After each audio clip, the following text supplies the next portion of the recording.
Welcome to Pratap classes. दोस्तों, Pratap classes के YouTube channel पर आपका स्वागत है। आज है 23 फरवरी 2026 और 23 फरवरी 2026 के जितने भी इंडिया और वर्ल्ड के जो करंट अफेयर्स के क्वेश्चन बनते हैं, आज उनका अपने डिस्कशन करेंगे।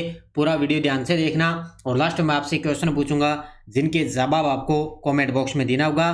आज अपने पढ़ेंगे एआई इम्पैक्ट समिट 2027 कहाँ आयोजित किया जाएगा। हिंद महासागर नौसेना संगोष्ठी के प्रमुखों का 9वां सम्मेलन कहां आयोजित हुआ और 2026 विंटर ओलंपिक्स में महिला हॉकी का स्वर्ण पदक किसने जीता है, इनकी आज हम चर्चा करेंगे पूरे लेटेस्ट न्यूज़ के साथ में। डेली आपको सुबह ये 8 बजे ये करंट अफेयर्स की क्लास आपको मिलती है। जो भी साथी bank, UPSC, SSGD, RS, railway, first grade, वनपाल, एलडीसी कोई भी एग्ज़ाम हो, उन सभी एग्ज़ाम के लिए ये करंट की क्लास आपको कंटिन्यू आपको मिलती रहेगी। तो सभी साथी एक बार करेंगे सेशन को लाइक शेयर। सभी साथियों को प्यार भरा नमस्कार, गुड मॉर्निंग। और कल संडे था, कल संडे के दिन हमने वीकली करंट अफेयर्स का जो रिवीजन किया था और उससे पहले हमने 22 फरवरी को क्या पढ़ा था, ये 21 फरवरी को, तो उन क्वेश्चनों को एक बार हम करेंगे रिवीजन। देखिए, रक्षा मंत्री राजनाथ सिंह ने अभ्यास मिलन 2026 के 13वें संस्करण का उद्घाटन कहाँ किया? Visakhapatnam. New Delhi frontier AI impact commitments घोषणा कहाँ की गई? भारत एआई सम्मेलन 2026 नई दिल्ली। कौन से स्टार्टअप ने इंडिया एआई इम्पैक्ट समिट 2026 का में देश का ध्यान का खींचा? वो है सर्वम एआई। और गाजा के पुनर्निर्माण और स्थिरीकरण पर केंद्रित प्रथम बोर्ड ऑफ पीस बैठक का आयोजन किस देश के राष्ट्रपति द्वारा किया गया? अमेरिका के राष्ट्रपति डोनाल्ड ट्रंप। भारत की सबसे बड़ी एकीकृत lithium ion battery giga factory किस राज्य में स्थापित की जा रही है? आंध्र प्रदेश। भारतीय महिला क्रिकेटर हरमनप्रीत कौर ने भारत और ऑस्ट्रेलिया के दूसरे T20 मुकाबले में कौन सा रिकॉर्ड बनाया? 356वां अंतर्राष्ट्रीय मैच खेला। और उत्तरी पूर्वी क्षेत्रों के लिए अखिल भारतीय राजभाषा सम्मेलन कहाँ आयोजित किया गया? अगरतला, त्रिपुरा के अंदर। तो ये थे परसों के क्वेश्चनों का हमने रिवाइज कर लिया। ये अपनी राष्ट्रीय एवं अंतर्राष्ट्रीय करंट अफेयर्स की टेस्ट सीरीज है ऑल इन वन के नाम से। इसमें आपको daily test, daily PDF, weekly test और मंथली टेस्ट आपको मिलते हैं। जैसे आपको कल संडे के दिन वो वीकली क्लास मिली थी, उसका टेस्ट आज आपको ऐप के अंदर है, इसके अंदर आज आपको शाम तक मिल जाएगा। तो डेली टेस्ट भी मिल जाएगा और वीकली टेस्ट भी आपको मिल जाएगा। और 2025 का पूरा और 2026 का 31 दिसंबर 2026 तक आपको करंट है मिलेगा। तो प्रताप क्लासेस का एप्लीकेशन डाउनलोड करके ये टेस्ट सीरीज आप जरूर ले सकते हो। अब करते हैं स्टार्ट आज की क्लास। जितने भी साथी लाइव जुड़ चुके हैं, एक बार वीडियो को लाइक और शेयर करेंगे। पहला प्रश्न आपके सामने, 23 फरवरी 2026 एआई इम्पैक्ट समिट 2027 कहाँ आयोजित किया जाएगा? ये लीजिए भी हमने पढ़ लिया। 16 से 20 फरवरी तक अपने भारत के अंदर नई दिल्ली के अंदर एआई समिट हुआ है अब की बार 2026 में। और अब आगे की घोषणा हो चुकी है कि 2027 के अंदर है वो मेजबानी करेगा जिनेवा, स्विट्जरलैंड। कौन करेगा? 2027 के अंदर जो एआई सम्मेलन होगा वो कहाँ पे होगा? Geneva, Switzerland. फिक्स है, प्रश्न यहाँ से बनेगा। तो एआई इम्पैक्ट समिट में भारत अमेरिका नीत फैक्स सिलिका ग्रुप के अंदर 10वें सदस्य के रूप में जुड़ा है। पहला पॉइंट ये है। एआई समिट 2027 जिनेवा, स्विट्जरलैंड के अंदर और एआई समिट 2028 संयुक्त अरब अमीरात के अंदर। ये लीजिए भी गजब के प्रश्न है, तीनों की तीनों लाइनें अच्छे तरीके से इनको पढ़ लेना। 2027 का एआई समिट जिनेवा के अंदर और एआई समिट 2028 का संयुक्त अरब अमीरात के अंदर। और अब की बार ये जो एआई समिट हुआ है उसके अंदर जो भारत है वो अमेरिका के नीत पैक्स सिलिका ग्रुप के अंदर 10वें सदस्य के रूप में जुड़ा है। तो ये तीनों के तीनों पॉइंट अच्छे तरीके से पढ़ लेना आज की क्लास के अंदर। पहले क्वेश्चन के अंदर गजब का प्रश्न है ये। अगला, भारत निर्वाचन आयोग 24 फरवरी 2026 को ईसीआई और राज्य निर्वाचन आयुक्तों के राष्ट्रीय गोलमेज सम्मेलन का आयोजन कहाँ करेगा? ये सम्मेलन आपको अच्छे तरीके से याद रखने हैं। तो 24 फरवरी 2026 को भारत निर्वाचन आयोग राष्ट्रीय गोलमेज सम्मेलन का आयोजन करने जा रहा है और जिसका जो आयोजन है वो कहाँ पे होगा? भारत मंडपम, नई दिल्ली के अंदर। अब हमको पता है अभी नई दिल्ली के अंदर होगा, लेकिन स्थान भी आपको याद रखना है, भारत मंडपम, नई दिल्ली। तो भारत मंडपम में ईसीआई और राज्य निर्वाचन आयुक्त एसईसी का राष्ट्रीय गोलमेज सम्मेलन 24 फरवरी 2026 भारत मंडपम, नई दिल्ली। 27 वर्षों बाद इस सम्मेलन का आयोजन हो रहा है, क्योंकि पिछला जो सम्मेलन हुआ था वो वर्ष 1999 के अंदर हुआ था। अध्यक्षता करेंगे ज्ञानेश कुमार, जो वर्तमान में 26वें मुख्य चुनाव आयुक्त है, मुख्य निर्वाचन आयुक्त। और यहाँ पे उपस्थित रहेंगे डॉक्टर सुखबीर सिंह संधू, निर्वाचन आयुक्त, और डॉक्टर विवेक जोशी, ये भी निर्वाचन आयुक्त है। तो इन दोनों को बाद में नियुक्त किया गया था, डॉक्टर सुखबीर सिंह संधू और डॉक्टर विवेक जोशी। तो ये कल 24 फरवरी को ये राष्ट्रीय गोलमेज सम्मेलन होगा निर्वाचन आयोग द्वारा, कहाँ पे, नई दिल्ली के अंदर। नेक्स्ट देखो, हिंद महासागर नौसेना संगोष्ठी के प्रमुखों का 9वां सम्मेलन 20 फरवरी 2026 को कहाँ आयोजित हुआ है। मैं लगभग आपको क्वेश्चन देता हूं, तो उसमें क्या है, सारे लगभग मैं सम्मेलन से संबंधित प्रश्न करवाता हूं, क्योंकि निश्चित तौर से आरपीएससी का फेवरेट प्रश्न है, भी एक आधा प्रश्न सम्मेलन से पक्का पूछा जाएगा। तो इसलिए मैं लगभग जितने भी सम्मेलन है वो सारे आपको मैं करवा रहा हूँ। तो इसका उत्तर क्या होगा, विशाखापट्टनम। तो ये हिंद महासागर नौसेना संगोष्ठी का 9वां जो सम्मेलन है वो 20 फरवरी 2026 को कहाँ पे हो चुका है, कहाँ पे, विशाखापट्टनम के अंदर। अब या तो इसका 9वां सम्मेलन पूछा जाएगा आपसे एग्जाम के अंदर, या इसका स्थान पूछा जाएगा। तो हिंद महासागर नौसेना संगोष्ठी प्रमुखों का 9वां सम्मेलन, आयोजन स्थल विशाखापट्टनम, आंध्र प्रदेश। इसकी अध्यक्षता किसने करी, भारतीय नौसेना ने रॉयल थाई नौसेना से IONS की अध्यक्षता ग्रहण की है। यानी कि भारतीय नौसेना ने रॉयल जो थाई नौसेना ना, उससे क्या है, हिंद महासागर नौसेना संगोष्ठी की अध्यक्षता ग्रहण की है। यह 16 वर्षों बाद इस भूमिका में भारत की वापसी का प्रतीक है, क्योंकि भारत ने इससे पहले 2008 और 2010 के अंदर इस बार इसकी अध्यक्षता संभाली थी, इससे पहले भारत ने। और फिलीपींस को पर्यवेक्षक के रूप में शामिल किया गया, और ओमान ने HADR से संबंधित IONS कार्य समूह के अंदर शामिल हुआ है। तो याद रखना, इसके अंदर क्या है, फिलीपींस है, उसको पर्यवेक्षक के रूप में शामिल किया गया है। तो ये अब की बार 9वां सम्मेलन विशाखापट्टनम में हुआ, कौन सा, हिंद महासागर नौसेना संगोष्ठी। नेक्स्ट देखो, इंडिया AI इम्पैक्ट समिट 2026 में सबसे कम उम्र के वक्ता कौन बने हैं। ये देखो, अभी अभी लगातार AI से संबंधित ये जो सम्मेलन हुआ है, खूब सारे प्रश्न बनेंगे करंट अफेयर्स के, और लगभग तो मैंने आपको करवा दिए।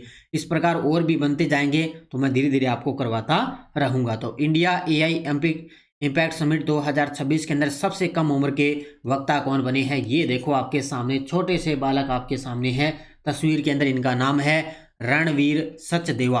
क्या नाम है, रणवीर सचदेवा है। मात्र 8 वर्षीय ये छोटे से बालक, इन्होंने पहचान बनाई है कि खुद को दिल से टेक्नोलॉजिस्ट इन्होंने बताया है। तो इन्होंने सबसे कम उम्र के ये वक्ता बने हैं AI समिट के अंदर, तो रणवीर सचदेवा। कार्यक्रम का नाम इंडिया AI समिट 2026, नई दिल्ली, भारत मंडपम। प्रतिभागी दुनिया भर के टॉप तकनीकी विशेषज्ञ, निवेशक और नीति निर्माता शामिल हुए, और इसमें विशेष आकर्षण 8 वर्षीय रणवीर सचदेवा, जिन्होंने पहचान बनाई कि खुद को दिल से टेक्नोलॉजिस्ट से इन्होंने बताया है, और सबसे कम उम्र में वैश्विक मंच पर प्रभावशाली इन्होंने उपस्थिति दी है। यानी कि सबसे कम उम्र में इन्होंने इस मंच पर प्रभावशाली अपना प्रदर्शन दिखाया है, तो इसलिए इन्होंने सबसे कम उम्र के वक्ता बने हैं। कौन है, प्रवीण, ये रणवीर सचदेवा, 8 वर्षीय बालक। इसको याद रखना अच्छे तरीके से। केंद्रीय स्वास्थ्य मंत्री जगत प्रकाश नड्डा ने देश में बनी टेटनस और एडल्ट डिप्थीरिया वैक्सीन कहाँ लॉन्च की है। ये देखो आपके सामने तस्वीर के अंदर केंद्रीय स्वास्थ्य मंत्री हैं अपने जगत प्रकाश नड्डा। इन्होंने देश में बनी टेटनस और एडल्ट डिप्थीरिया वैक्सीन कहाँ लॉन्च की है, तो ये की है central research institute Himachal Pradesh के अंदर। कहाँ पे लॉन्च की है, central research institute Himachal Pradesh के अंदर इन्होंने देश में निर्मित टेटनस और एडल्ट डिप्थीरिया वैक्सीन इन्होंने लॉन्च की है। किसने, स्वास्थ्य मंत्री JP नड्डा ने। तो केंद्रीय स्वास्थ्य मंत्री जगत प्रकाश नड्डा ने हिमाचल प्रदेश के सेंट्रल रिसर्च इंस्टीट्यूट कसौली के अंदर देश में निर्मित टेटनस और एडल्ट डिप्थीरिया वैक्सीन लॉन्च की है। यह वैक्सीन पूरी तरह से स्वदेशी रूप से विकसित की गई है। किस प्रकार की वैक्सीन है, स्वदेशी रूप से। यह वैक्सीन अब वैश्विक सिफारिशों और टीकाकरण पर राष्ट्रीय तकनीकी सलाहकार समूह के दिशा निर्देशों के अनुरूप टेटनस टॉक्साइड वैक्सीन का स्थान लेंगी। इससे पहले ये चलती थी, अब ये एडल्ट जो डिप्थीरिया ये वैक्सीन चलेगी। प्रमुख घोषणाएं, अप्रैल 2026 तक 55 लाख डोज की आपूर्ति की जाएगी। उन्होंने घोषणा कर दी भी हम अप्रैल 2026 तक इसके अंदर 55 लाख डोज की आपूर्ति से करेंगे। तो ये आपको याद रखना है, कहाँ से, हिमाचल प्रदेश से इसकी शुरुआत हो चुकी है। 2026 विंटर ओलंपिक्स में महिला हॉकी का स्वर्ण पदक किस देश ने जीता है? ले लीजिए भी, कल 22 फरवरी को जो इटली के अंदर विंटर ओलंपिक खेल चल रहे थे उनका कल 22 फरवरी को समापन हो गया, तो उसके अंदर मैं आपको बताऊंगा। लेकिन ये आपको याद रखना है, महिला हॉकी का जो स्वर्ण पदक है वो किसने जीता? तो ये जीता है अमेरिका ने। किसने जीता है? 2026 विंटर ओलंपिक में महिला हॉकी का स्वर्ण पदक किसने जीता? अमेरिका ने जीता है। तो अमेरिका की महिला राष्ट्रीय हॉकी टीम है, ये ओलंपिक स्वर्ण पदक इन्होंने जीता। प्रतियोगिता 2026 विंटर ओलंपिक गेम हुआ 19 फरवरी 2026 को। फाइनल मुकाबला होता अमेरिका बनावे कनाडा को हराया था इन्होंने, जिसके अंदर स्वर्ण पदक जीता और निर्णायक समय ओवर टाइम के अंदर इन्होंने जीत हासिल की है। तो अमेरिका का परिणाम 2-1 से विजय हुआ है, क्योंकि निश्चित बात है कि अमेरिका की महिला जो राष्ट्रीय हॉकी टीम है इन्होंने विंटर ओलंपिक के अंदर स्वर्ण पदक जीता है। किसको हराया? कनाडा को।